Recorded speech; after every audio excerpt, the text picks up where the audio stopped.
14th of April 2025, we made a declaration for the presidency of the Democratic Party and also the presidency of the Republic of Uganda. On the 6th of May 2025, we signed a covenant for the presidency of the Democratic Party through the nomination of our candidate. It was very successful. When this covenant was signed, it put us on a path that we promised earlier that is a path of no return. It is a path we have taken with our eyes on one prize, and that prize is the presidency of the DP and also the presidency of Uganda. From 6th, after this covenant was signed, the war was officially declared open. This war pits two parties. The parties are an axis of evil and a holy alliance.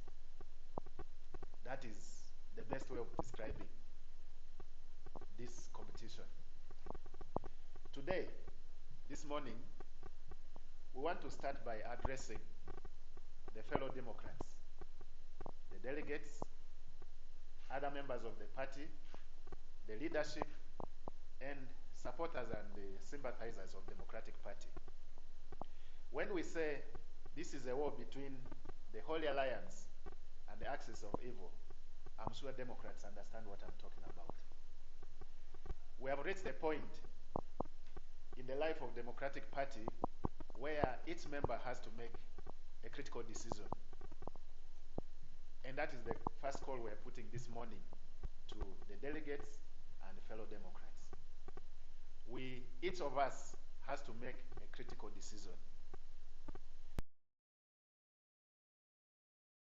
to belong to any of those two, either the axis of evil or the Holy Alliance. And there's no sitting on the fence. You can choose to sell your conscience, the future of our party, through money. That's okay. You can choose to shy out and fear. That is okay. But at the end of the day, history is here to judge us. And we shall show the whole country that you belong to the axis of evil. But for the rest of us who have understood what DP is currently going through and what our country is going through currently, we choose to align as the Holy Alliance. And that means we have taken a direction, we have taken a journey, as we promised earlier, to redeem the party and also to redeem the country. Recently, there are camps that made pronouncements. There are so many. Actually, we have about 4 presidential candidates nominated. And each is selling their ideas to the delegates. But interestingly, there are camps that have said they are back again. I am tempted to ask, if you are back again, where had you gone? Where had you gone? Now, if we entrust you with our future as a party and as a country, and then you come for an expedition at the party, you take a leave, that is unofficial, and then today you tell us you are back again. Today you tell us you are back again. And you expect us to welcome you through a standing ovation. We clap for you. I think that will not work. Even there are some that are saying so many things On the lighter side, others claim to be having monopoly over good English. We think that will not solve the problems of our party, and also that will not solve the problems of our country. At this point, to address the problems of PP and the country, it requires one, common sense. Two, it really requires people who are committed and dedicated to the values and principles of the party. And we need right men and women who are there to do the correct things for the party and the country. Moving forward, we have a number of activities that are coming up. We are going to undertake visits across the country. Why? We want to consolidate our support. As I speak, our candidate is the most popular in the race. He has a national appeal. And it is very important that we consolidate this before we reach Barara, because that's the end point of the game. Now, I would like to tell fellow comrades, delegates, and Democrats, as we shall be getting to you, we have very sincere appeals that we shall be making to you. And as I said before, we're at a critical juncture. We need to make critical decisions. But even before we reach to you, today as you are listening to us, through this interaction, we believe you should be able to align your decisions with our aspirations, so that together we can deliver this party and we can deliver the country. Speaking is a South Sunday. I am the administrative secretary to the Vice President of Northern Uganda.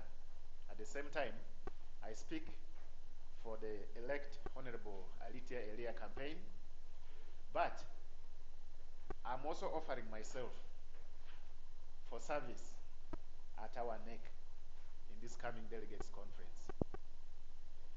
I would like to seek to offer service, not to get a position at the NEC. I would like to offer service as the Deputy Secretary for International and Diaspora Affairs Relations. I have severally written on different platforms.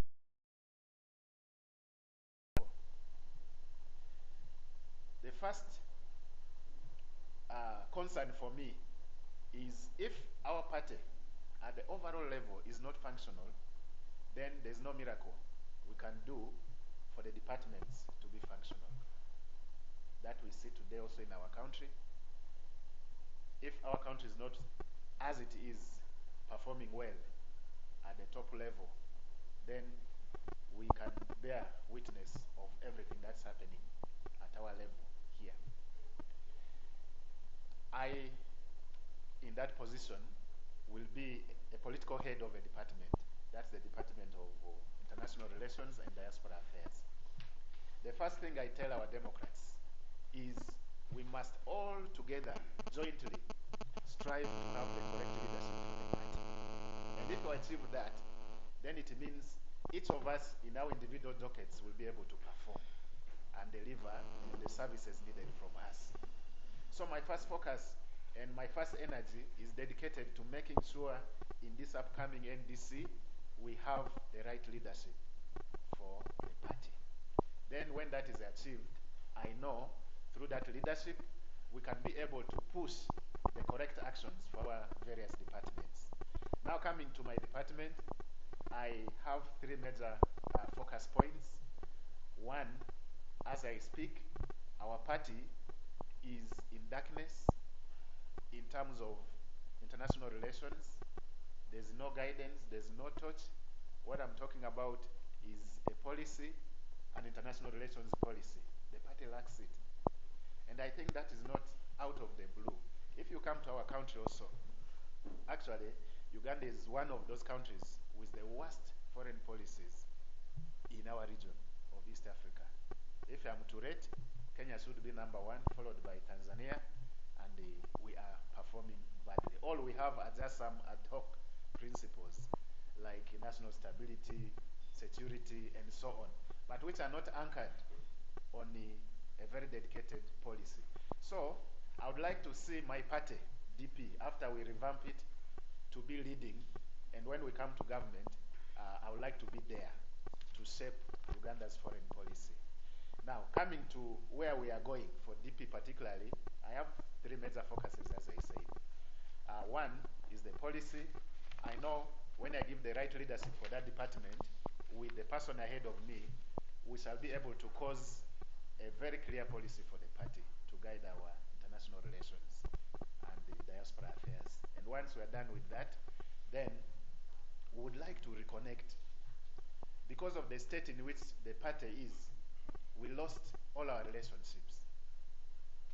Our funders ran away from us because our party has been mortgaged and it is no longer appealing. They ran away from us. So, if we have the correct leadership, I know we can rebuild the confidence of our past funders in our party. And that is a big focus for me. So, once we achieve the first focus, then I really want the party to reconnect with its past funders. And after that reconnection, then we shall drive new relationships for the party through different engagements. For example, diaspora summits, we shall engage embassies, and so on and so forth. Secondly, one of the critical lacks for that department right now is representation globally. What is happening right now is some sort of patronage where a few individuals who align with the interests of some particular individuals are assigned as in charge of diaspora chapters. I think that is wrong, because if you are giving an assignment, first of all, you look at competence, then you look at the overall interests of the party, not an individual. So, one thing we shall change is when we settle down in government, then we would like to appoint global chapter coordinators based on competence, not patronage.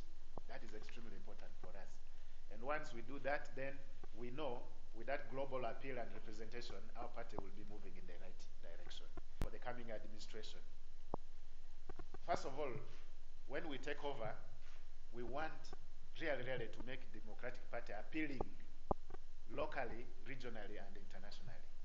We are going to align with like-minded political entities, political formations in the region, globally, plus also diplomatic entities. We are going to align, and we work together with them because we think if these relationships are strong, we are understood, we bond, then these relationships can easily be translated into resources, plus also long-lasting relationships that should create positive impact on our party. That, in summary, is my view and also my aspiration for why I'm offering myself for that position. Ladies and gentlemen, I have with me a number of people who are going to add their voices to my opening remarks here. I have candidates equally aspiring at the level of the NEC, and I have a candidate who is aspiring for the parliamentary slot in Terego. But before we give it to them, task force, Mr. Lemerga Fadil, I would like to invite him to add his voice to the few things I've said before we can roll on. Mr. Fadil, you are most welcome.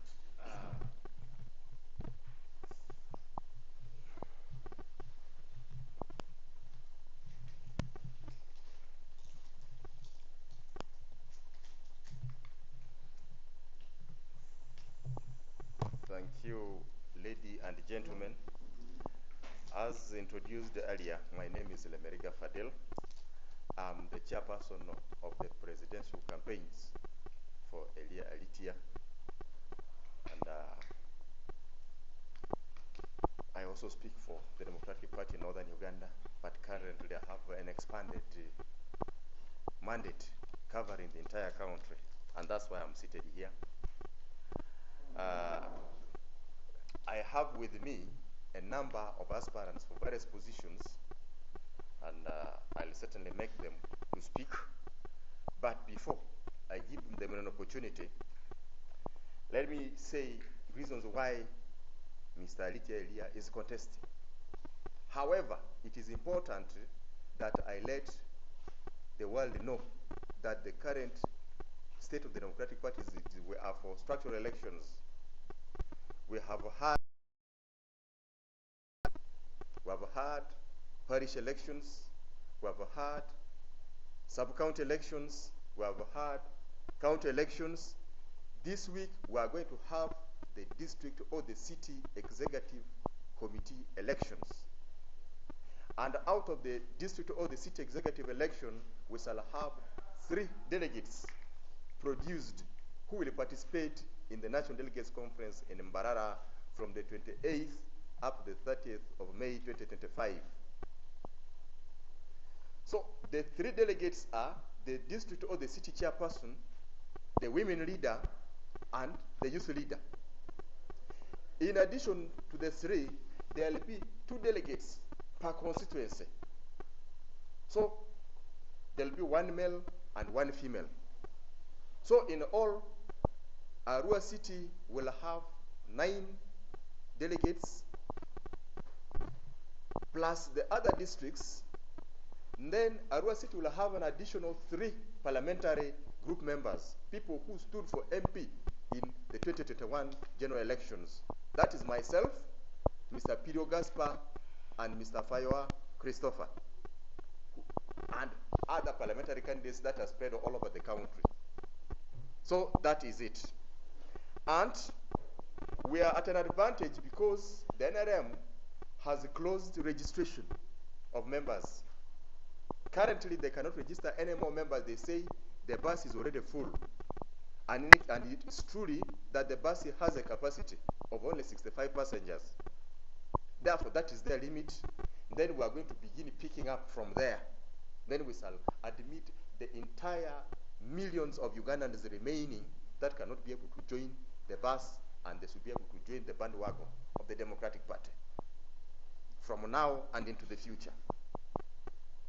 Why is Mr. Alitia Elia and why is the Democratic Party contesting? Firstly, I want to go local. You very well know that this week or last week, the mango factory in Lodonga was launched. This juice is extracted, it is taken wholesomely to Kampala for other additives to be manufactured and processed. There is no value added to the local community. As we talk, even the money for the mango is not paid in cash. They are supposed to wait for it, for a product that they offer in readiness. So where is the employment that this factory was going to create? How are the locals going to benefit? In any case, if the argument was that there is no electricity or no adequate electricity in Westnile, Karuma was currently there is excess power in this country. Therefore, the advocacy is that a mango factory be set up in Yumbe, where the juice is extracted. Therefore, by taking this juice away to China or whichever country is a way of marginalizing our people. So it will be the duty of the Democratic Party to have a local factory set up in Yumbe. And we shall make sure people are paid in time. That is what the Democratic Party shall stand for. We are also not happy that the fruit factory in Manibe, owned by Mr. Emmanuel Ajeda, is currently redundant for unknown reasons. Therefore, it's important that government puts efforts in such already established factories or facilities, other than aiding foreigners who trade here but take all the profit to their countries. When shall Uganda ever stand on its own? That is why we feel it's important that there must be a change of leadership. We are not just advocating for the leadership of the Democratic Party. We are going for the national presidency. Fish begins rotting from the head. So unless that fish is removed, we are just daydreaming and playing about. Therefore, the factory at Manibe must be revived so that the greater Arua district is served. And the factory in Manibe can work on citrus, can work on other fruits. That is why we think it is important. Secondly, our boundaries are problematic. Currently, Uganda has problems with South Sudan. The SPLA do cross at will. As we talk, they have already occupied 20 villages in Yumbe district.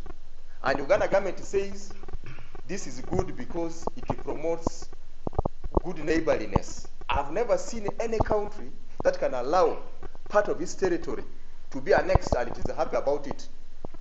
And the South Sudanese come and harvest our crops there. They take animals, and Uganda government keeps quiet over it. And they say this can only be solved in 2027. As if whatever happens between now and that period does not affect the ordinary citizen. So it is the Democratic Party that will make sure that the issue of boundaries is finally put to rest. We also have inter-district boundaries. Currently, Terego and Madokolo at loggerheads. Yumbe and Madokolo are at loggerheads over Wanga. Yumbe and Ubonga are at loggerheads over Kali Bridge, over Kali. Koboko and Yumbe are at loggerheads over the border at Arafa sub-county. Koboko has crossed into Yumbe district. It is only Terego and Yumbe district that don't have problems. And the same problem is happening between Madokolo and Arua district. Especially the people of Ura and Madokolo are at loggerheads. As we talk, the land across River Nile on the eastern side is traditionally owned by the Jonam.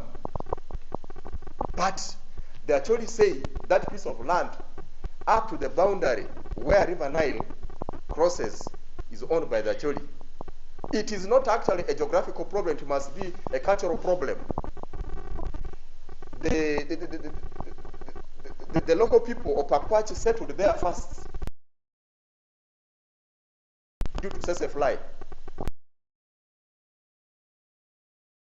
These are historical facts. As we talk, because of the problem of Apa, the Mahdi are dying like flies. Government has written a report, but is unable to implement it. These are issues that the Democratic Party wants to solve once and for all. We cannot continue to push these problems further and further. Uganda government does not honor the Maputo Agreement in allocating at least 10% of national budget to agriculture. We are going to honor that agreement fully. On minerals, currently in Kerwa sub-county and Udavu sub-county and Udupi sub-county, there are foreign companies that are mining mineral there without the due licenses. And this is happening in this country. And when the local authorities intervene to have these problems addressed, the same so-called investors are made to come back. They have mismanaged our environment there. They have dug pits. These pits are affecting people's land. Some people have lost gardens. Others have lost their ancestral lands and have been forced to go elsewhere.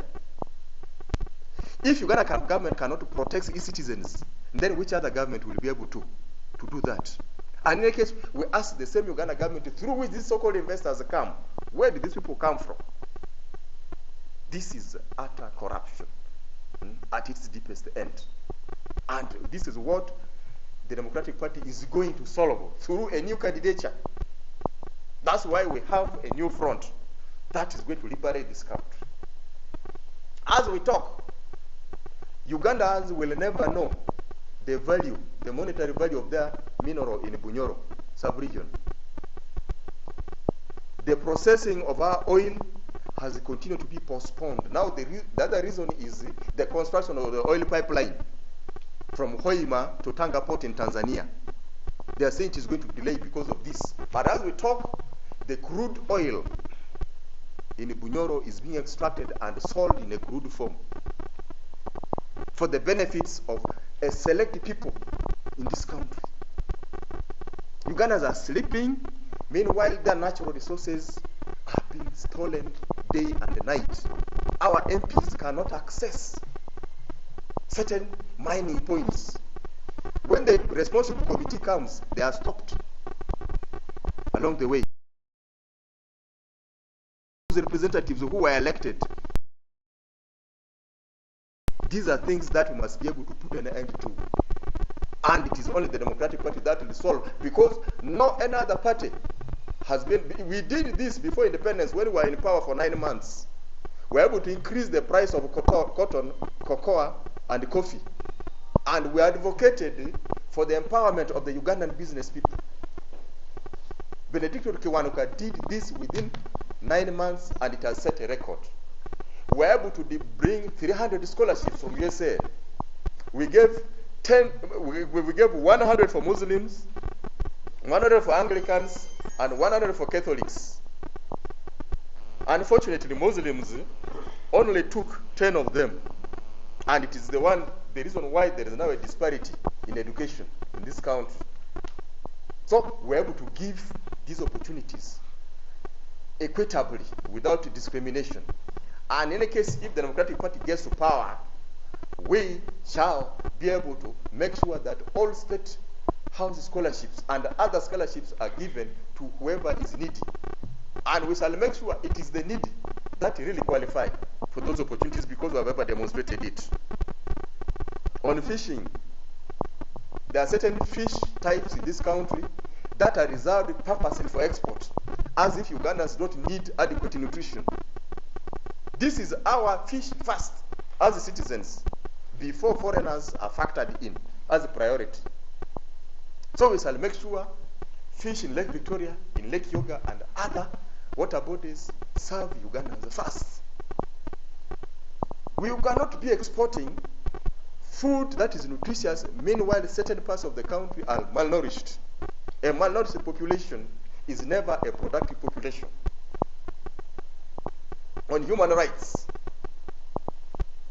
now Ugandans are abducted and tortured at will, and they say they are teaching them Runyankore.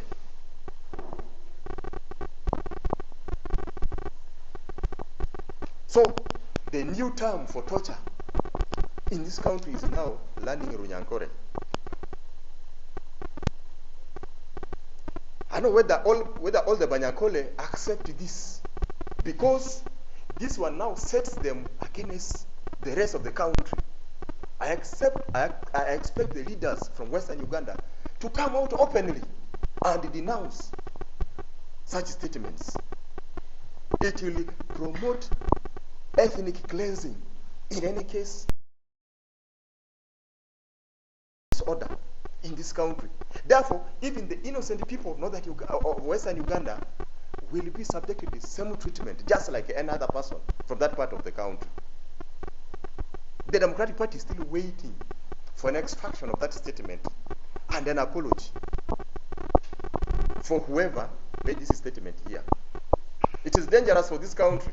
We saw what happened in Rwanda in 1994.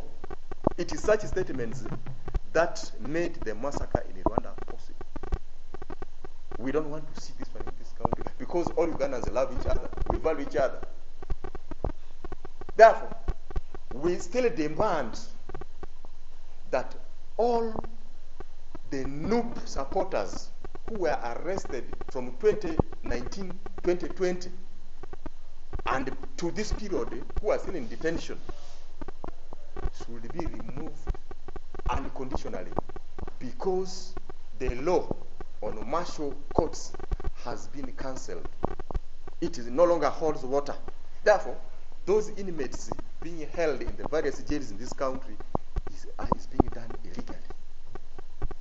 That is the demand of the Democratic Party. Seriously. There is nothing to negotiate about this. In any case, immediately when that ruling was done by the judges, this release must have been effected immediately. without taking these people either to Luzira. Whatever it is, Kiza Besije or Mr. Haji Lutale or whichever individual is being held in jail is being held illegally. Therefore, the human rights of Ugandans must be respected by the security forces who are subordinate to civilian rule. Recently, servicemen in this country were paid in Yumbe, Koboko, and other districts. But we realized some members favored their families. Other families were able to receive over 100 million Uganda shillings. They recruited their family members who are civilians as soldiers who had served in the forces.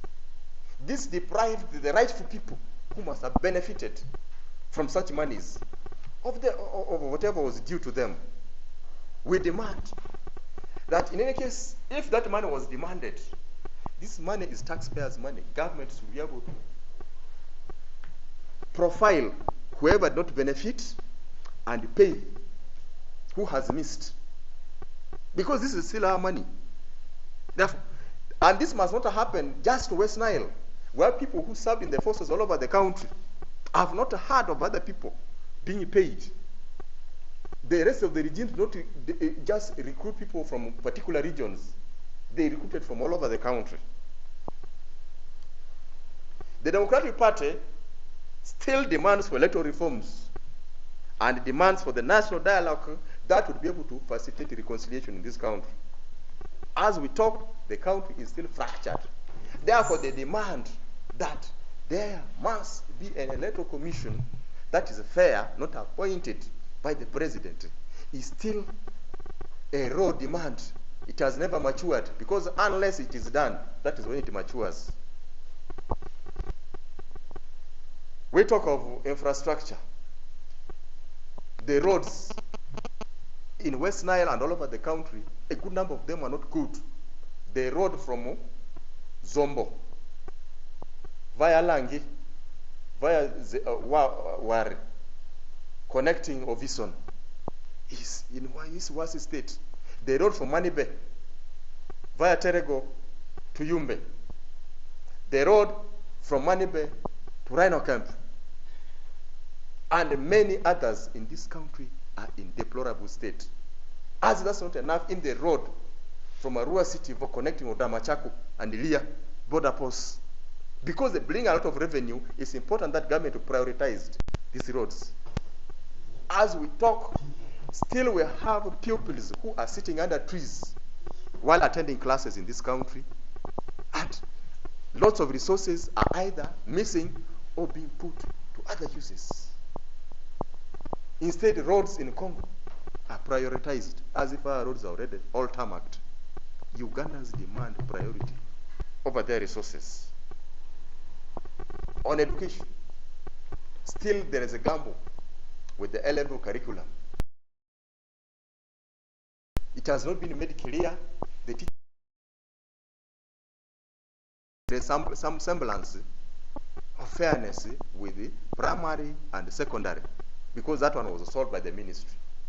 So, even at a critical higher level of education, government has not been able to put this one. Even the teachers who are supposed to manage this curriculum were not trained. So there's a dilemma. No wonder this academic year there was no student admitted on merit at Emon University. This is for the first time since the university started.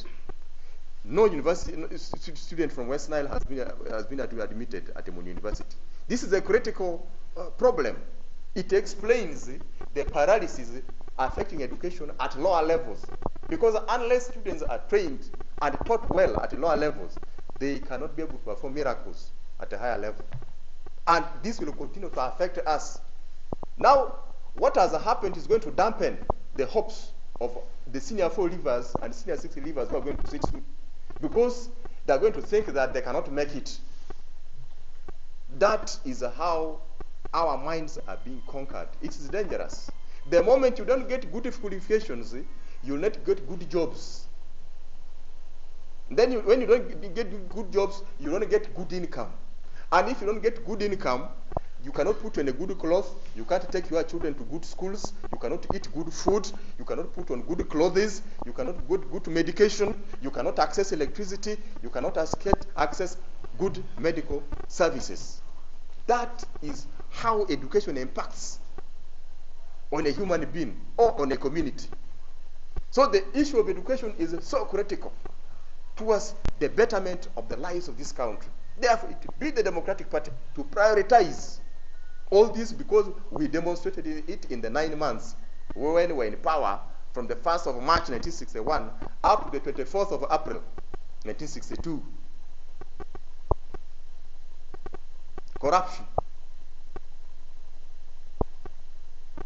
At least 10 trillion is lost in this country. And majority of the money is misappropriated at the top level. People who steal it at a higher level are either massaged or they keep quiet over it. They instead follow small monies at village, sub-county, and district level. As we talk, they are following 1 million shillings that was given by the contractor of Nara Bridge in Terego to certain councillors late last year. But a lot of money is being misappropriated. So, because I am not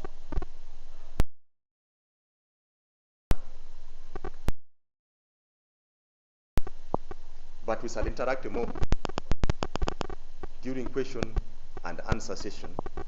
And I would like to invite the Deputy National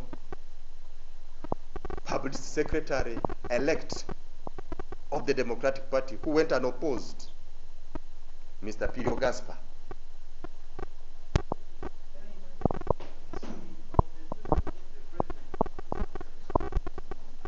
Okay. Okay.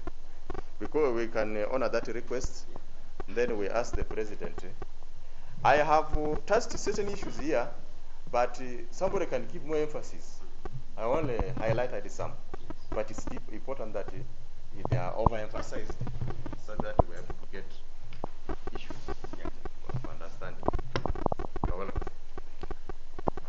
I want to thank members of the press. I thank you because you are a very important stakeholder in the politics of Uganda, in the development process of Uganda. And the work you do is what makes our country talk, listen to each other, but also get connected with the Ugandan community, but also with the international community. It's a privilege to speak to you this morning about our campaign for President of the Democratic Party, what we think is going to continue after winning the Delegates Conference in Mbarara on the 30th of May to presidents of Uganda, where we expect to receive the tools of administration from the NRM government to create the new Uganda. My name is Alitia Elia. I am an aspirant for President General of the Democratic Party, and I'm duly nominated as a candidate in this race. I want to thank our party electoral commission for nominating the 4 candidates for president: myself, Norbert Mao, Dr. Lulme Baiga, and the Honorable Engineer Richard Sevamala, with whom we are discussing with the country about how we each want to make the Democratic Party a very good political party, and a party that is capable of taking power from our regime that is already ending administration by 30th of this month. I am somebody from Terego County, Terego district. You know, Museveni created counties into districts. And after creating counties into districts, it is now creating sub-counties into districts, so we get confused sometimes. But my district is Terego. Sub-counties of Riama. I come in my village. I live with very poor people, people in my village struggle to eat 2 meals in a day. This is after them working very hard in their farms. They struggle to educate their children. A lot of them struggle to cross the Odro Bridge because there's no bridge actually there because they just need local structures to cross the river, which get worse off every time heavy rains come. At a time from July to October when rains are heavy, they keep replacing the bridges every time because government can't put better bridges. Our children struggle to go to school because the roads are not open. Around my sub-county, I took a visit to one of the schools there, Ejomi Primary School, where I found at the second week of enrollment, there were 1,965 pupils who had enrolled. And I got concerned because this number was too big and very few facilities available. So I entered the P1 classroom. P1 numbered up to 500 by the second week. And so they were telling me more children were coming. And these 500 P1 children were loaded in 2 classrooms where there are no desks. And so the children sit and they actually don't have space to bend. And now if the children can't bend because of their population, you wonder how they write. You wonder how they listen to the teacher. Now 1,965 children in that school have only 10 teachers. I mean, this is something that we should get concerned about. Lene Primary School has over 2,000 children. And Lene has less than 15 teachers teaching these children. If you look at the ratio of teacher to children, the pupil, you realize Lene should have got over 50 teachers. Ejomi should have had over 30. You find these 10 teachers in Ejomi Primary School are the ones teaching all classes. So one teacher teaches all subjects in primary 1. There are 6, I think. One teacher teaches all subjects. In the P2, one teacher teaches all subjects. And the P2s are over 400. One teacher teaching 400 children in class. And Museveni says steady progress. Museveni's girlfriend is the Minister of Education and Sports. I mean, what type of education are you giving to Ugandans? My people of Arua County, what is the future of our children? With these 500 children, do you think we are going to get engineers, doctors, lawyers, judges? We shall not get them. And that is the steady progress of NRM. That is the future that the NRM says is securing. So we ask, whose future are they securing? Where do Museveni's children study? They are not here in Uganda. Museveni's cabinet ministers' children do not study in Uganda. They don't. Museveni's MPs, the 500 plus, their children don't study in Uganda. Their children do not study here because they know our schools are not places of learning. These are just daycares and they are places for children to come and associate. They are not learning. I mean, this is putting the future of Uganda at risk. Look at Kenya. People are talking about artificial intelligence. People are talking about the 21st century. I mean, a lot of things are taking place in the space. A lot of things are taking place in the world of science. What is the future of Uganda 10 years from now, 30 years from now, 100 years from now? When do we build the future? Isn't it supposed to be this time? And isn't the future of this country in our children? We are at a risk. I mean, from Ejomi now, I passed to Arua town. I met a health center too, called Ogua. And I passed there at midday, and the health center too was closed. Now they told me that health center only has one nurse. I mean, one nurse seated in the health center too to address all issues. And he closes at midday. And now this is what happens in all health center twos.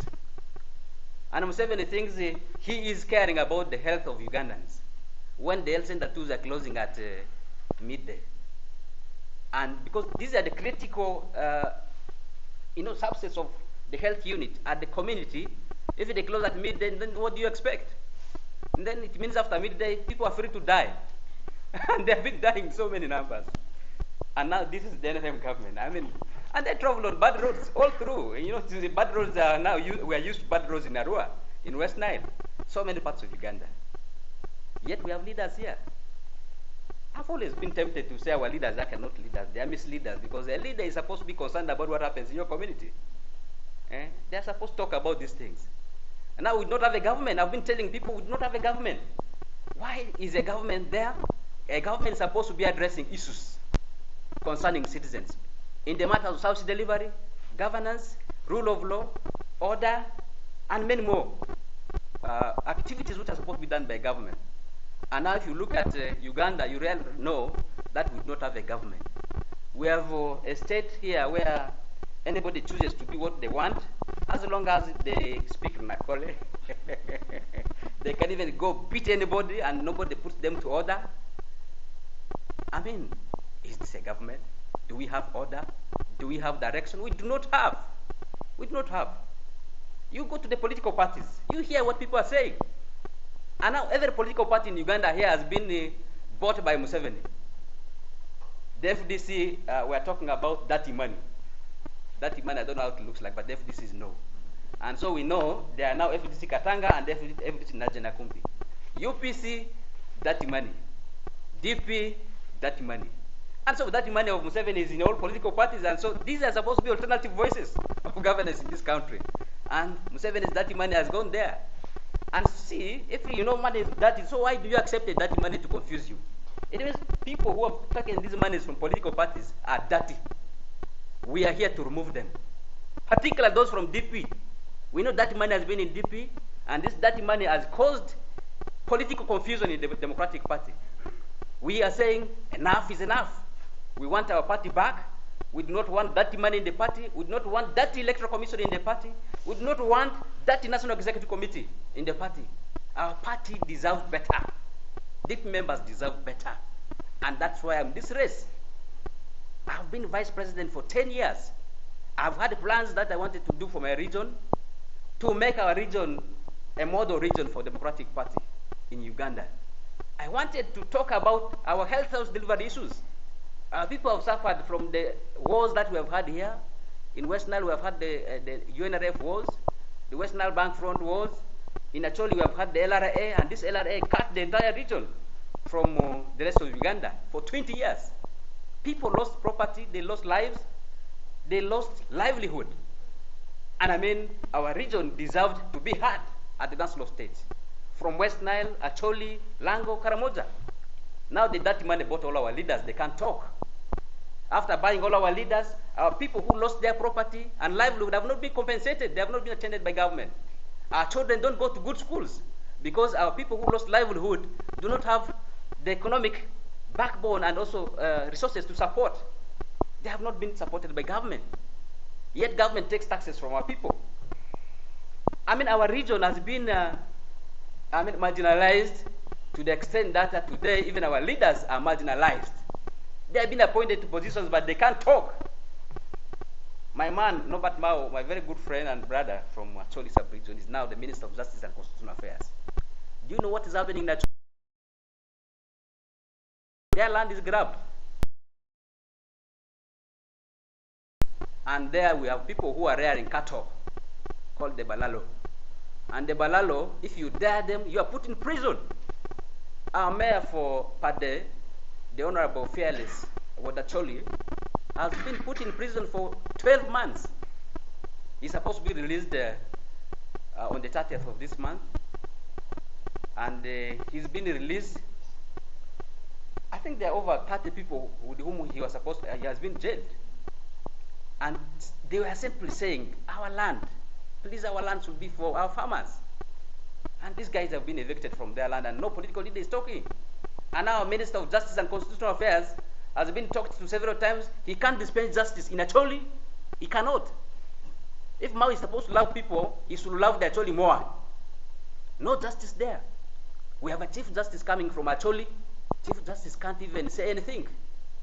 We have had a speaker, he died recently. We are also not happy how he died. Everybody said he was poisoned. So who poisoned Jacob Olana? Acholis are dying. We had a general there who died. The Lion of Mogadishu. He died. Why did he die? Postmortem not released. Acholi. Do you have justice? You do not have. Lango the same. Karamoja, you have gold. Your children are begging in the streets of Kampala. You like them in heat? You think they should be there? Are they not supposed to be in schools? I mean, how many more years are we going to be in this type of arrangement? Do we have a government for Karamoja where their gold is being mined and then the Karamojonga are hungry? Where men and women who are evil, not part of the UPDF, by our UPDF are very organized and they're disciplined, but they're evil people who dress in the UPDF uniform who have been doing cattle raiding in Karamoja. And the Karamojong are losing their cattle. So Karamojong, do you have love from this government? My Lango guys, do you have love from this government? Actually, do you have? You go to Teso. Teso lost a lot. That's like Westnile, like Acholi, like Lango, Karamoja, during the wars that were there by the Arab boys who were fighting for their rights. The LRA war extended up to there. The war of Lakwenalis extended up to Teso. They lost property, livelihood, and they lost lives also. They have been asking for cattle compensation and restocking in Teso sub-region. And they are begging government. There are people who lost over 400 cows. Government is giving them 3 million. 3 million is the cost of one cow. Now 3 million is being given to people to compensate 400 cows. This is fooling us. Teso, do you have a government who loves you? You do not. You go to Bugisu, your coffee is being taken over by government. Government chooses for you who is supposed to be your leader in the Bugisu Cooperative Union. Your leaders are bought off the way they have bought off ours in northern Uganda. Buganda, now you have a Pineti, who has even failed to build the Loboa hospital. Pineti is a deep hole where money goes and they can't even get full. And that deep hole is taking your rights in Buganda, economic rights of the people of Buganda. Your kingdom is being attacked by government all right, and center and left. Do this government love you, the Uganda? I mean, if they love you, you're lucky. For us, we are in challenges that we think should be addressed. I mean, even Western Uganda, you go there, you find poor people. Not everybody in Western Uganda, not even everybody in Ankole, in Bugisu, okay, Bachiga, Kigezi, Bunyoro, are doing well. No, people are hurting. People are angry. People are hungry. They lack opportunities just like the rest of Uganda. We have no government. Our GDP has grown to 500 billion plus shillings. And that means everybody in this country should at least be rich. And now look at your GDP in your own home. Right now as I'm speaking, you look at your pocket. How much do you have in your pocket right now? Can you afford milk tea? You cannot. And that's your GDP. That's the scorecard of this government. You evaluate it at your own level. Look at your household. Where do you sleep? Look at your father, your mother. Are they handsome? A lot of them are looking ugly like my own also. Because they are not feeding well. Because they are not getting the right treatment. Because everything around them is in dire need of change in this country. Now I want to tell Ugandans that we should stop joking with our lives. This is our country. We do not have a second home. We are not going to go to Kenya and say Kenyans will be the ones feeding us. No. Giving us the medical care. No. Giving us best education. No. We are not going to go to South Sudan. We are not going to go to Congo. We shall not go to Rwanda. Our country is Uganda. We have a responsibility of taking our country back in our hands. Today I'm telling you this because I find it a necessity that we take our country back. Uganda belongs to Ugandans. Uganda belongs to God. We will turn Uganda back to God. We want our mineral resources to work for the people. In every community where there are gold, other minerals, 40% of this will be working for the people there. The rest will be invested for regional, national development. We do not want our forests to be, used by only people who have guns. The way it is happening in Yumbe, in Izoka, and in Mabira even, Mabira forest. All our forests have been attacked. And this time these thieves are even attacking from Congo. The Congolese government took them to court and they are paying trillions of money from our taxpayers' money. And because they stole from there, they are very dirty people who steal every time. and they call themselves government. Organized syndicate, criminals, who do not only steal in Uganda but steal everywhere. And they are our government. They steal from us our taxes. I do not want to associate with this type of criminality. My President General signed an agreement with these kind of criminals, and he says it's a cooperation agreement. Mr. Norbert Mao, look at these things I've said, and look at the agreement you have written. And look at how many you have scored out of 100. Look at the scorecard and tell us if you are happy about this. And Mao back again. So where have you been? Signing agreements with people who are killing Ugandans, teaching them Nakole? Why are they not teaching people Luganda? Don't we need to speak Luganda, Lubara, Acholi? Several languages, out of which your friends are teaching us Runakole. Here is being saved. The Chief of Defense Forces says they are he was actually urinating while learning Runakole. I mean, what type of teaching is this? Mr. Norbert Mao, you signed an agreement with his father, Uganda, and you're talking about peaceful presidential transition. And then we know the transition is from father to son, who is saving people's hairs while they are learning Nakole and they are sweating, they are urinating. And so cooperation agreement with people who are doing this type of things. Are we cooperating? You talked about reconciliation. Who are you reconciling Uganda with? Killers? Mr. Norbert Mao, you're not a small child, you're a big man, an older person, 57 years old. Can you speak things that are in tandem with your age? We have known you as a very serious person until recently, when you got yourself dirty. We will remove you from the deputy presidency without apology and remove your friends from office. When we talk about your friends, we know they come from a part of this country, but I want to promise everybody from Western Uganda, we are not coming to do anything bad. Uganda is all of us. Government is coming, a new leadership is coming to do good for everybody in this country. We are 50 million people. Ignore the statistics of Uganda Bureau of Statistics. The boss didn't even know what he was doing. He doesn't know the figures. So he gambled and they said his government. No, we are more than that. I was not counted. My whole village was not counted. There's an engineer who is in charge of statistics, so we forgive him because he was wrongly appointed. Maybe he's a man of the first family, he's a friend. That's how appointments have been done. So we expect these things, and inconsistencies of this nature have happened. And so we shall address them, but we are 50 plus million people. These are people who deserve to be treated fairly, who deserve to have this country as their home. Their children will have to be assured that Uganda is theirs to live in. And so we are saying that enough is enough. I am just 37 years old. We have had old men here who have not done anything. And yet I see change, I see danger. I am doing it because it is necessary. Don't look at my age, don't look at my economic status. I am poor like you, I don't feed 3 meals in a day like you. My children go to very poor schools. I live with them, I work on the dirty roads. I go to the hospitals where there are no drugs. We buy from pharmacies. Just like you. But if we do not take this country back in our hands and use it to do good, it means we will be part of this government. We will have already signed ourselves in a cooperation agreement, like our President Norbert Mao has done for DP, to do wrong things. I want to say I'm not part of that, and if you believe that your life has been touched badly by this government, you should not be part of it. And I encourage you to follow this conversation.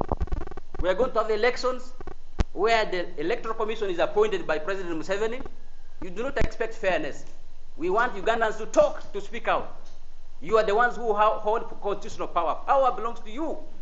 Speak out. This is your country. Thank you so much. As I said, we have members who nominated on NEC, and they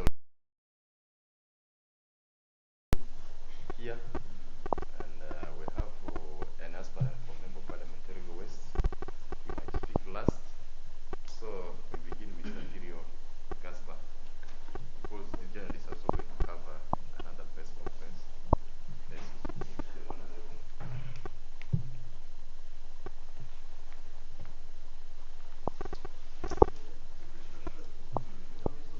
Thank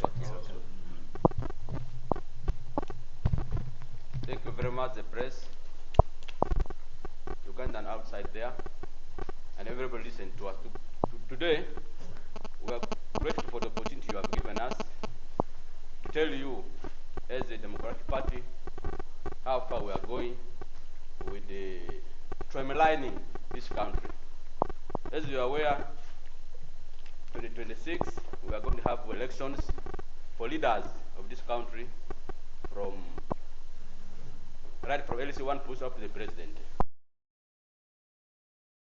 Party, we feel we have the best options for this country. 40 years of NRM rule, nobody needs to tell anybody whether it is good or bad. The few good things the NRM has done under the leaders of the President Museveni, we have noted them. But also what the country, what the President and another party has failed to do, we are all experiencing them. Why should there be a government is the one thing all Ugandans must ask. A government exists for the common good. There are those things you cannot do for yourself. There are those things you cannot do for your family, and there are those you cannot do for your village. That's what requires a government. What are those things you cannot do for yourself and your children?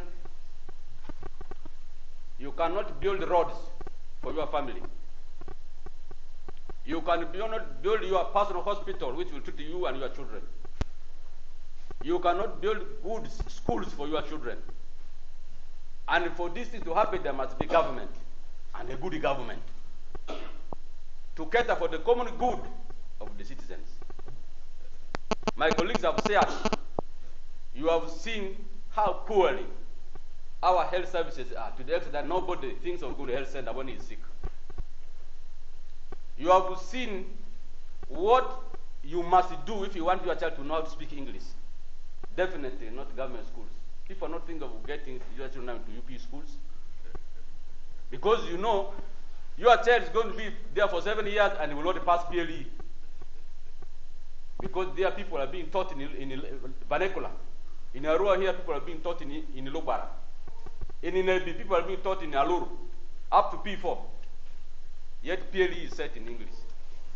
Tell me what miracle can a child do when he is taught in his local language and the PLE is set in English? What happened to our government schools? How come all of a sudden people have become dull? We used to see children passing. Me, I passed with aggregate 4 from Marata Primary School, not in a city school. We used to see in Aibu here people passing from into primary school, first grade, aggregate 5, 4, 6.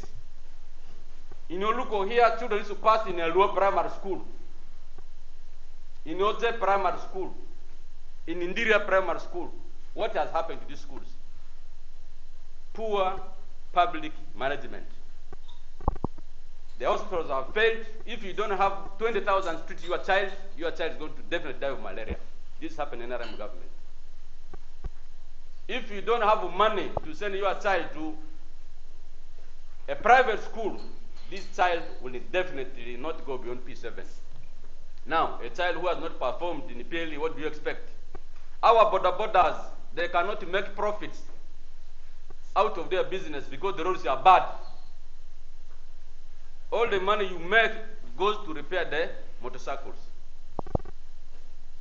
There are companies which here lend motorcycles for the borders, so that the money is recovered in 2 years. At the end of the 2 years, then you own the motorcycle. What has happened?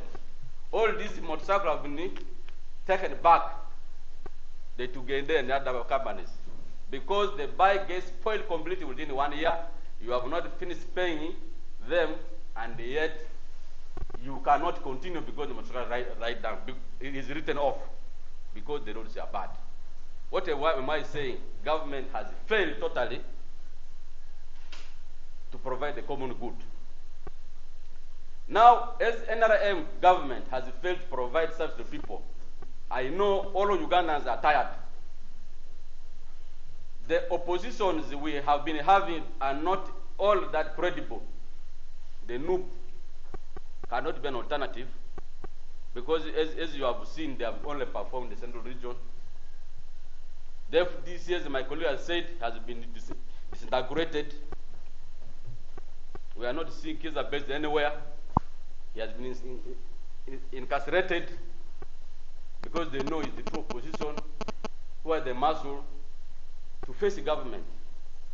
But where is he? Our own Nobody Mao has been more compromised. All of you know the Nobody now who is today the Minister of Justice and Constitutional Affairs, not the only Nobody Mao we knew. All Ugandans, regardless of their party, knew if we are supposed to vote a president for intelligence, Nobody Mao offered the best option. But when he accepted to sell himself, I have no apology to say that he accepted money. Ugandans wanted Mao to be the president of Uganda, not a mere minister in the corrupt government of Museveni. So for us, a Democratic Party, we say enough is enough. Choose between serving a corrupt government as a minister and leave our party alone. That's where today we are confronting our own, not just because from our region, but because he has the capacity, the intelligence, the experience to lead our party. It gives an opportunity for us in West Nile, for the first time in the history of Uganda, to have a presidential candidate for West Nile. I rally behind our candidate. I call upon all northern Uganda, the eastern Uganda, the western Uganda, the central region to rally. I know Aliti is not there for wealth. He has the people, he has the country at heart. With the Aliti Elia as Democratic President General. By the way, in our constitution of DP, once you are party president, you qualify for presidency. So we are looking at the presidency of Uganda. On 30th of May, we are going to vote.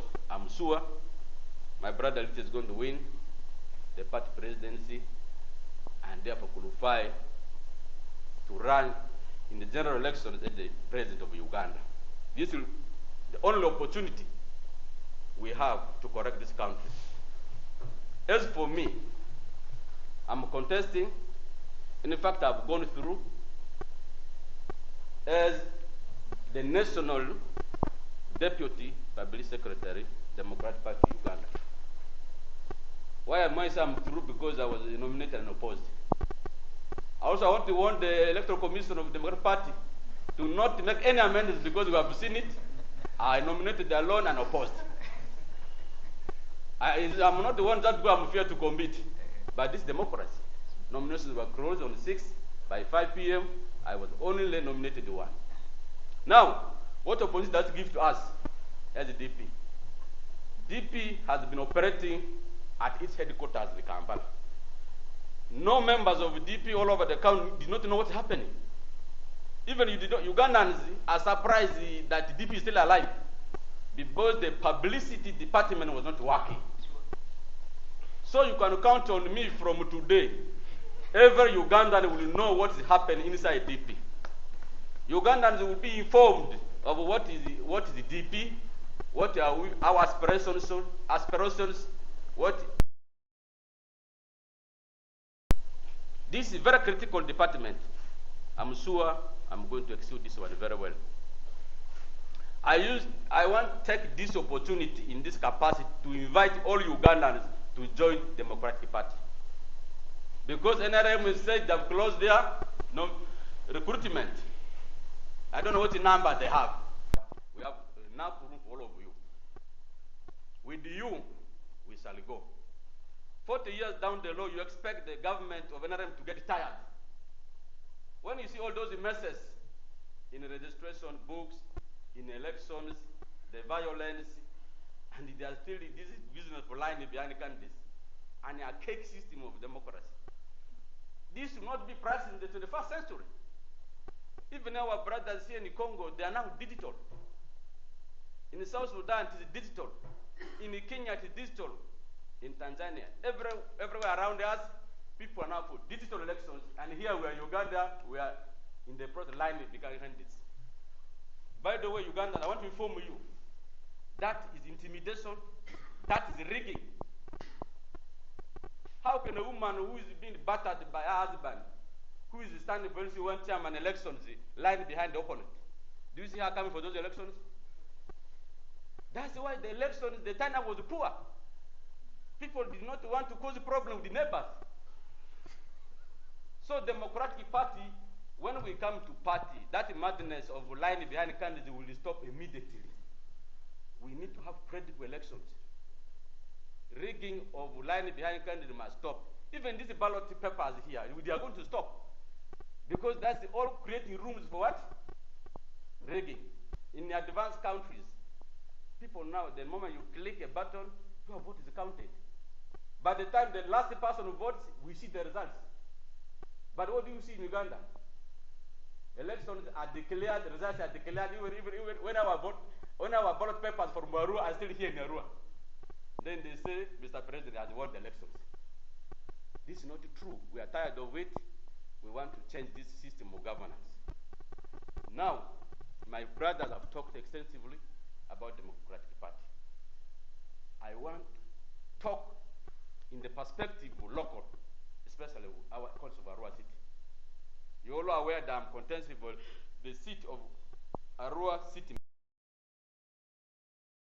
And I'm one person who is also saying Arua City must be downsized for effective management. We need a district for a county called Arua, where I come from. Some people, this controversy is not. I'm contesting for the mayorship because I want to go and block that system which has prevented us from getting what? A district for a county. I'm standing for unity. You all are aware that the whole of West Nile, we have not achieved anything for our people because we are united. Rather, we are not united. Our region, West Nile, is diverse. We have different cultural backgrounds. By the way, West Nile is the only region named in English. In other places, people name their regions according to their tribe. That's why we hear of Buganda region, Busoga region, Lango region, Acholi region, and Kolo region. Now when it comes to West Nile, they say West Nile.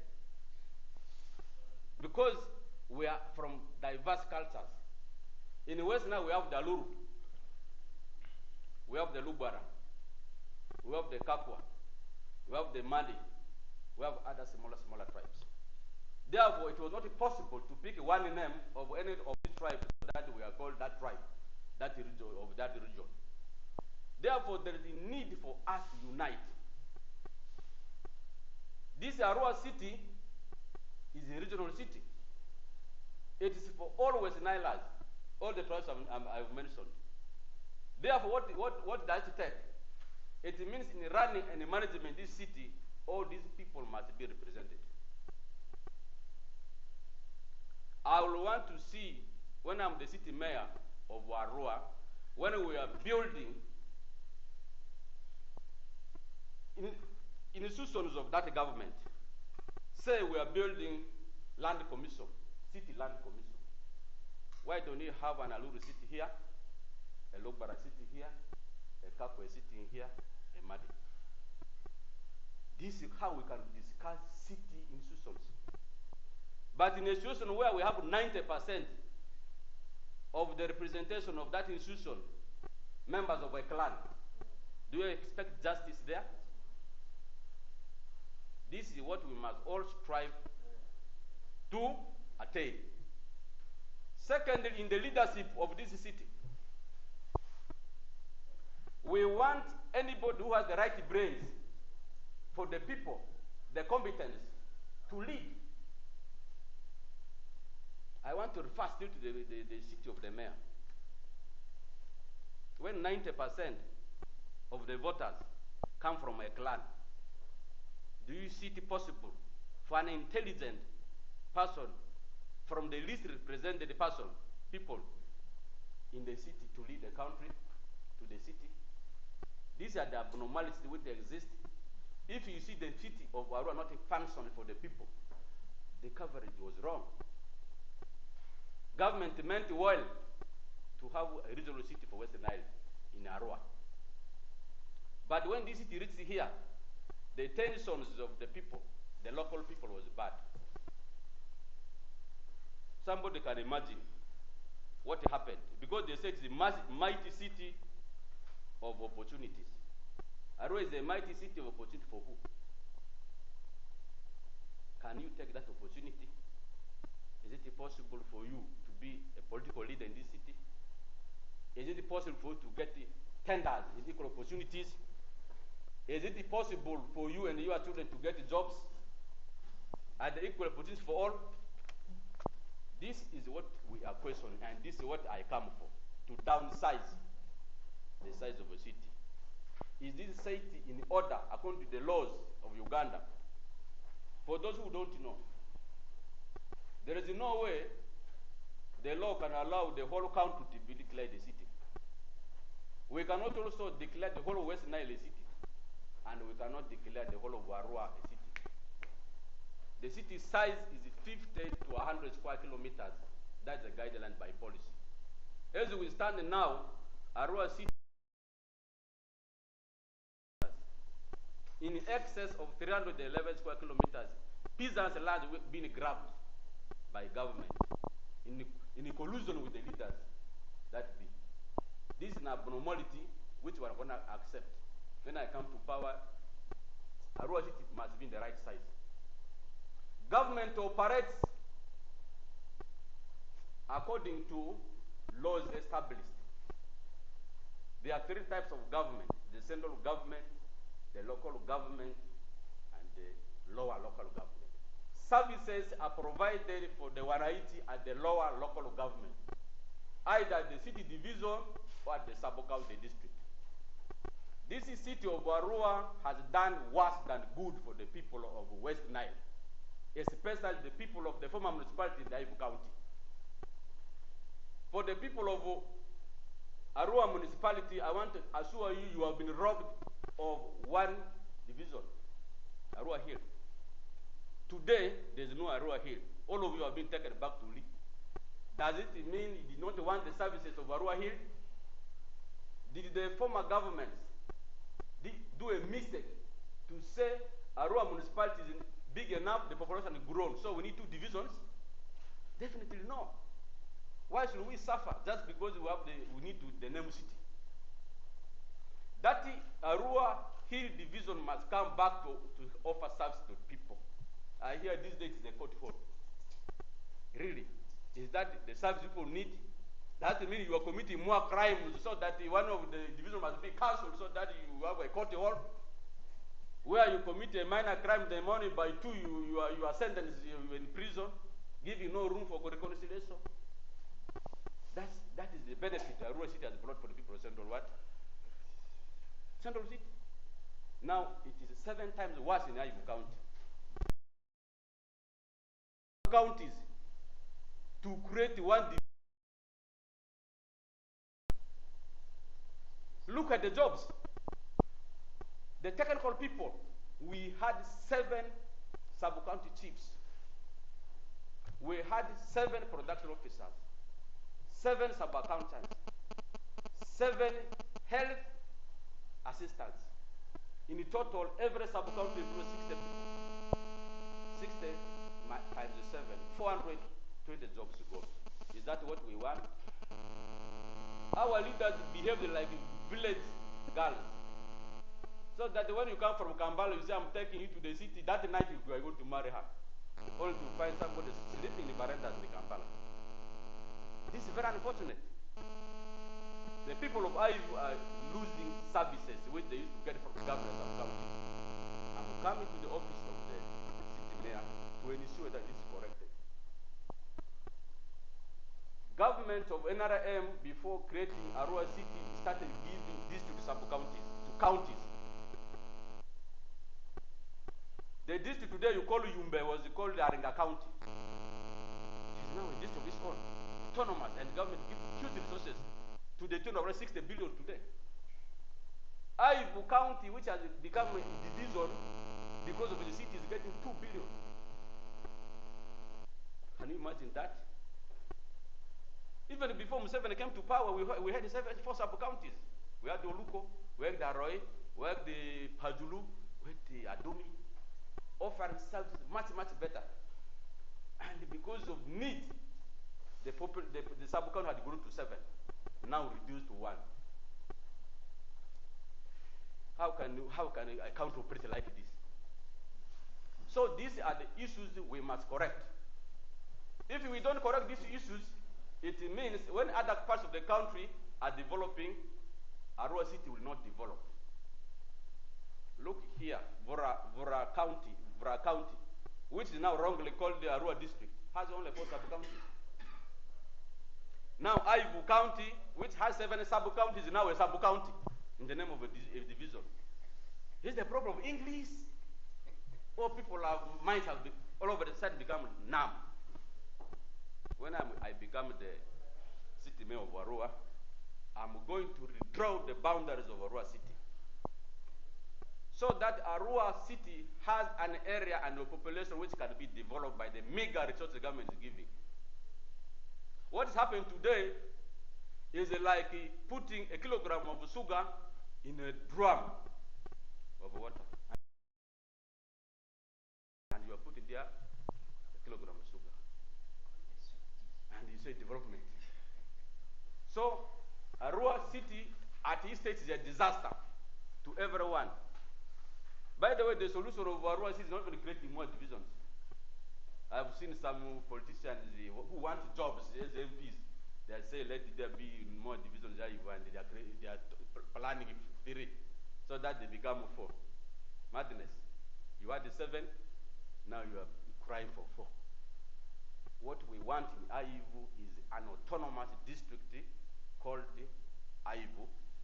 7 sub-counties back, so that we have a sensible city of 2 divisions of Arua Hill and the Oli division, where the little resources the government send works. Then we have another location for that big district called Aivu. I want to give you an example. Last year, they gave money for road maintenance. Every district got 1 billion. Arua City also got 1 billion for 2 districts, because I count Aivu as a district in Arua City. So assuming every Aivu was a district and billion, and these kind of things are going to happen. We lost here in this city. There's something called the district quarter. Am I right? Every year, on average, 10 students from a district are sent to public universities. For 5 years, I don't know what's happened to Arua City. But my rural community of Aivu, which would have been a district, is missing on those opportunities. In 5 years, we would have been having what? Already 50. That's to equalize in the educational sector. Transparency is lacking. You have never had any one moment when the city mayor of Arua came to tell you what happened in the city. Which means there's nothing, no good reason, good news there. Everything is wrong. There is a lot of corruption. You saw the Sagan market here. You saw the Sagan, the new market here. You saw the saga when they did recruitment here. Someone who has been acting for capacity is said you have not qualified.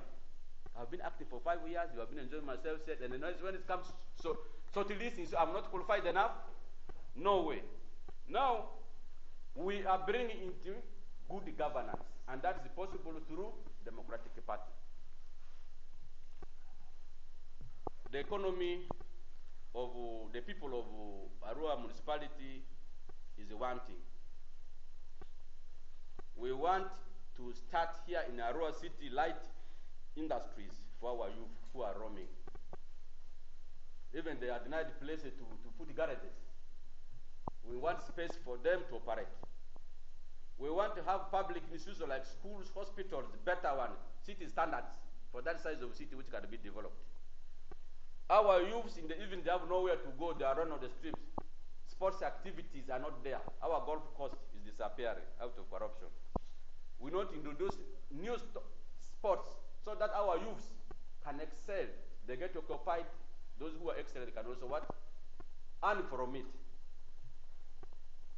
Our culture is disappearing.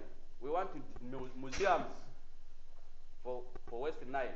This museum will be here in Arua City. The physical plan in Arua City is not known to any one of you. You are buying plots, you don't even know that you are buying roads. It has been hidden away from you. We want LCs to be available with the copies of physical plans. So that when people are buying land, they know what they are doing. I want to see stories where you have bought the land and the city is on the road. Beautification of the city is very important. Our trees, there are no trees in the city. Even the street lights are not there. You have seen how water and sewage is being managed. Sewage is flowing on the roads. This is the city we are having. And the garbage. So we are coming as a democratic party to make sure that there is a better living for everyone. Thank you very much. Thank you.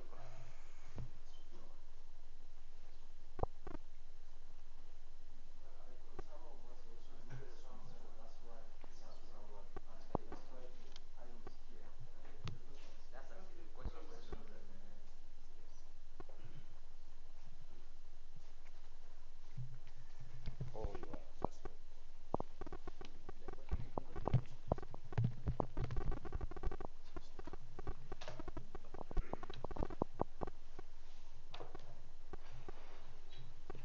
Okay. In the interest of time, we request if there are some questions, they are welcome. We can address them. Thank you very much. Yes. Okay. In relation to the candidature for this area, I know the poor reason why all of us are here. Yeah. And talking about the injustice and the lack of transparency in the districts that are supposed to come out to express interest, we are also aware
thank you for the questions. And I will start with the first question from cheating expected. This was announced by the Secretary General that his camp has already cheated 1,400 delegates. And this was done before elections to choose delegates was done at the constituencies and the districts. The Honorable Dr. Siranda Gerald on the 17th of April announced that they had already obtained 80% of delegates, 1,400 out of 1,600 delegates. And I wrote a letter to him asking him how he got those delegates without elections at the constituencies and districts. Now we already know Dr. Siranda and his camp are stealing elections in the party. That is expected, it is confirmed, and it is already known to the country. That if we lose this election, the Dr. Siranda, Secretary General of DP, and Norbert Mao have stolen it. They confirmed it, it's on record. I have the clips, everybody heard it. It was on TV. We expect it to be stolen, and we know the thieves and what are their partners of the bigger group. 2, power in the balance. DP resources have been used by the top management only. I will not mention names, but there's one person I know whose airtime has been 40 million shillings a month. I don't know if 40 million can start a telecom company. It means this man, if he's using his money well, will have already had a telecom company in Uganda. Airtime, or even started maybe a franchise shop to sell airtime. Because if you say your airtime is 40 million per month, then in a quarter your airtime is 200 million, and then you should be talking to the whole world using your phone. So there's an imbalance of power, and this is unfair. I want to also say that this group of conmen in the party, conmen, I must repeat that, sat in a small group of 1 or 2 people, 3 people, and set off exorbitant nomination fees. The 10 million was set off to block candidates who they know are very prolific and coming with good ideas. And now 10 million is not small money. It's difficult money to raise for people, for members who are poor. And then 10 million for also a leadership that is voluntary for you to run for president. And I can report to you, our youth have been disqualified on the account of the exorbitant fees. Where the candidate from Kampala, the youth leader of Kampala, the Honorable Dumba Julius, who could not raise 10 million shillings. He's a youth, he qualifies, and so he was knocked off. A lot of us who have been there paying this money did not believe in paying it because we know it is unfair. National Executive Committee of DP do not get salary, they don't get allowance, they offer voluntary service. Why do you charge fees for people who are coming to serve their party voluntarily? Why? 2, who is supposed to approve fees for the party? It's supposed to be National Executive Committee or National Council or Delegates Conference. Now, why will the Norbert Mao, Dr. Siranda, and a few people be the ones determining fees in an election where they are candidates? 3, we have not had an electoral commission appointed by National Executive Committee or National Council. Norbert Mao, Dr. Siranda appointed a committee that is organizing the elections for the party. Again, like Museveni is doing. Norbert Mao has been saying Museveni acts like a referee, he's a player, and his boots have nails. So Norbert Mao has the whistle, has the red card, the yellow card. He has the whistle. And he's the one now officiating the party election where he's a candidate. Conflict of interest. Against our values of truth and justice. His behavior is against common sense. His behavior does not portray him as a leader of a democratic party. You see, democratic party means a lot. There should be a party called Conman's Party, and there he will even thrive very well. You cannot be a leader of a democratic party when you are doing undemocratic, unconstitutional things. So do we expect power in the balance is already abandoned? No, because we do not have a tribunal we are going to appeal it to. We are supposed to be at the mercy of delegates, and the delegates have been handpicked by Norbert Mao unfairly. Out of 1,600 delegates we are expecting, they have already got 1,400 without elections. They are handpicking people. They are appointing chairmen in districts. And so the unfairness is abandoned. And obviously, the country should know we are going to election not because we believe in the credibility of the election, but we are going there because we think we need to face these guys off and tell the delegates that if you have been given money, if you have been appointed, handpicked without an election, you are part of the sinners in the party, part of the criminals, part of the syndicate. And so you are not a credible delegate. Your vote is not a vote for truth and justice. Your vote is for perpetrating injustice. Your vote is keeping conmen in charge of the party. Your vote is extending a partnership with NRM where the partners are not doing justice to this country. And fairness in all measures. And I want to warn you that you are not a credible delegate if you are chosen as an outcome of handpicking, influence peddling, unfairness, conflict of interest. This is not our party. We have had credible leaders of this party who are in heaven. They're not happy. And I wonder what they're telling God about this party. Dr. Paul Kawanga Semugere, rest in peace. Boniface Bianima, Gaspar Oda, Matayo, Joseph Kasolo, Sebana Kizito. Your party is being robbed by thieves, conmen, and people who are not democratic. The values you left us with here, truth and justice, are being violated and adulterated by people whose beliefs and actions now are in total violation of the party. And so we do not believe in the outcome of this delegates conference. Even before we reach there, we are calling for independence of processes in the party. I prepared a petition to the national chairman. This petition is calling for a national council meeting, for the national council to come and guide the delegates conference, to come and audit the unfairness in this process, to come and appoint an electoral commission that is independent, to come and appoint a tribunal that is going to be entertaining and accepting complaints and grievances from the party leadership who are running opposition. And I want to call upon all other presidential candidates, all other candidates running for this election in the NEC, to sign this petition that we have presented to the national chairman of the party, not to the Secretary General. Our Constitution says we should petition the Secretary General, who is now a con man. We can't petition him. I know our national chairman is a good man, and we want to petition the chairman. It is not in direct agreement with our Constitution, but we can't be petitioning the one who is perpetrating evil. We will be petitioning somebody who is righteous, and that's our national chairman of the party. We don't expect again fairness from this petition. Ugandans should know that, because it is still going to be the team that has been appointing wrong people listening to this petition. That is the extent of unfairness. If I lose the delegates conference, DP will have lost its last chance to get back to the political space of Uganda. Uganda will have lost a chance for them to have a new leader who comes with godliness in heart, with humanity in heart, and with genuine heart.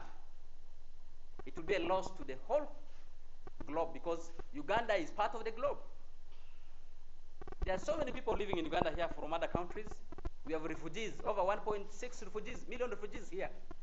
And so Uganda is a stakeholder in the global affairs. And this will be lost through a stolen election of DP. So we are coming to this, believing that we are fighting. But we will win, because we are going to fight, not only ending. We are Ugandans who have rights, and we are going to be exercising those rights using all manners of strategy. And I want to say that our hope is not in this election. Our hope is in God. Our hope is in Ugandans. Our hope is in everybody who believes Uganda deserves better leadership. Number two, weak grassroots structures. Yes, you don't expect a party which is packed at headquarters to be wealthy in terms of structures. We understand very well DP doesn't have structures, because if they are not, because there are no structures, then there is no weak structure. We don't have them. They are weak. They are not there. We don't have them. We'll only build structures of DP if we elected into power, and we're able to use the party resources for the party, not for our individual benefits. The current administration has been keeping all the party resources at the headquarters, and they have been using them for birthday celebrations, marriage ceremonies, travels, and leisure. And so the structures are not there. If they were there, we can talk about whether they are weak or they are strong. They are not there. And that's why our people had gone to NUP, other parties. If the structures were there, they would still be here fighting through the structures. DP in the whole of West Nile only has one elected leader, a councillor to sub-county. Now imagine West Nile, a big population of 4 million plus people, only one DP leader elected. It's the same in Acholi, the same in Lango, Karamoja, and actually all over Uganda. In Kampala, where we used to dominate the city council, we don't have a councillor to the Kampala city council. Our guys went to Nuuk. They became MPs, councillors, and so it's the same. That a party that has lived here for 70 years is this kind of stupidity. And that's what we want to address. Cooperation agreements around Kenya, other countries. People are cooperating with the people who are credible. I was here, you can't cooperate with people who are stealing 10 trillion shillings every year. And once you go to court, they are actually released on bail and not followed. We have a country where the justice system is collapsed. No fairness. An electoral commission, which is appointed by the one holding referee, I mean the whistle, is a referee, is everybody has the red card, the yellow cards, in the words of Norbert Mao. You think there's fairness? Political party cooperation is supposed to be anchored in a constitutional law. It's not there. Kenya has a prolific multi-party democracy. The alliances you see in Kenya are anchored in the constitution. They are not just issues that are just done here, just for the sake of arrangements to partner and agree. No, Uganda doesn't have a law that encourages alliances, coalitions among political parties. Whatever alliance is happening is just subject to cooperation between DP and NRM. They don't know. They even do not have a letter indicating this to them. The parliament doesn't know about it. There was a debate in parliament, which was brought by our Boiko South MP, the Honorable Lulme Baiga, who is a presidential candidate with us. Baiga asked whether parliament is aware about this. They said they don't know. It's an arrangement between DP and NRM. And even in DP, the organs of the party they do not know about this cooperation agreement. Until recently, when we were in Soroti on the 6th and 7th of March this year, when the agreement that has been hidden came to light after intense pressure. So Norbert Mao and Dr. Saranda signed an agreement which was not approved by DP leaders, DP Executive Committee of NEC, National Council, and National Delegates Conference. It was a partnership that was done in a hiding, and whatever is done in hiding, not in light, is an evil plan. And no wonder no objective has been achieved under this agreement, except 2 appointments. Norbert Mao as a minister, and Dr. Saranda as a member of East African Parliament. I mean, so the agreement is a fake one, and we cannot talk about a fake agreement and call it a cooperation. No, it is not. Any fears from other camps manipulating the election? I already said yes. They are not only fears, but these have been confirmed by the ones who are organizing the election. That they have already planned, they are stealing it, and we want Ugandans to know the election is already stolen. We're just going to go there and tell Ugandans these elections are stolen.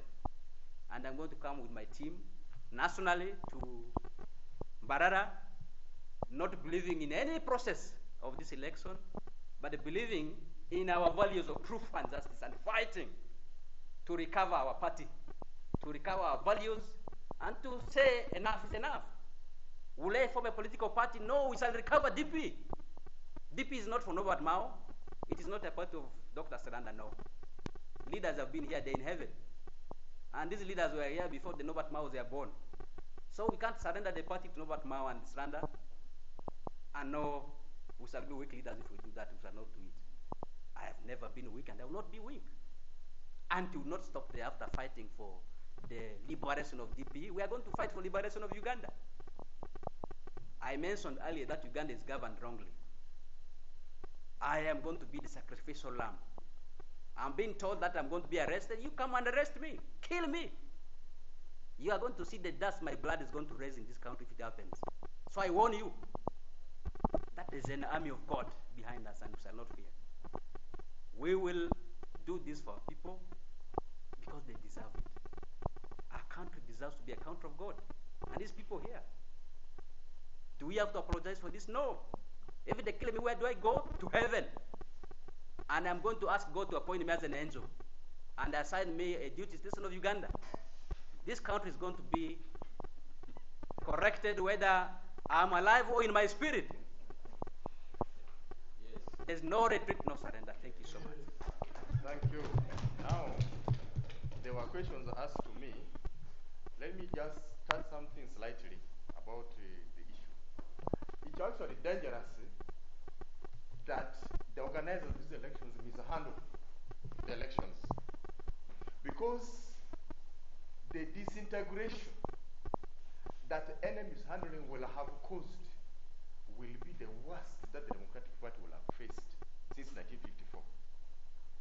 We are majority young people. If you look at us here, the oldest is 52 years, the rest are below that. And you know what, we still have years ahead of us if God can bless us. So we can do anything. And the fact that we are contesting the national elections, we have built national networks. The storm that will come to the Democratic Party. What the Sebagalas and others did at the party headquarters is actually a child of a storm. It is going to be a tornado at the Democratic Party. So it's important that they handle these elections well. I've been in DP since 1999. You can, and my energy has either remained the same or it has even increased, because the harder the situation gets, the more resistant I actually become. So I'm going to begin, I'll be much harder and much stronger after the 30th of May. So to the organizers, to the people who appointed themselves as the Electoral Commission, the only credible person in the Electoral Commission is Engineer Mutenyo, who is the chairperson of the Electoral Commission, because he was elected, voted in by the Delegates Conference for Guru in 2019. So it's dangerous that these elections are mishandled. I warn you, be very careful. You know what a Westnile is. You know how hard some of us are. Some of us have kept some of our energy for bigger fights in the future. So there is some energy in me that has not been expended. And it will be expended from the 30th of May. I tell you this in my honoring way. Imindula fura.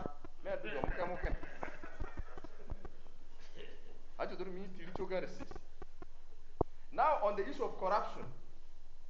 For us, every corruption is a corruption. Whether you receive 1 million shillings, or 5 shillings, or 10 shillings, or 100. But what I was emphasizing was, there's that corruption in Terego over Nyara Bridge to a lesser level, which is being followed seriously by a cabinet minister. But the same ministers don't want to follow the big corruption in Kampala, where trillions are lost.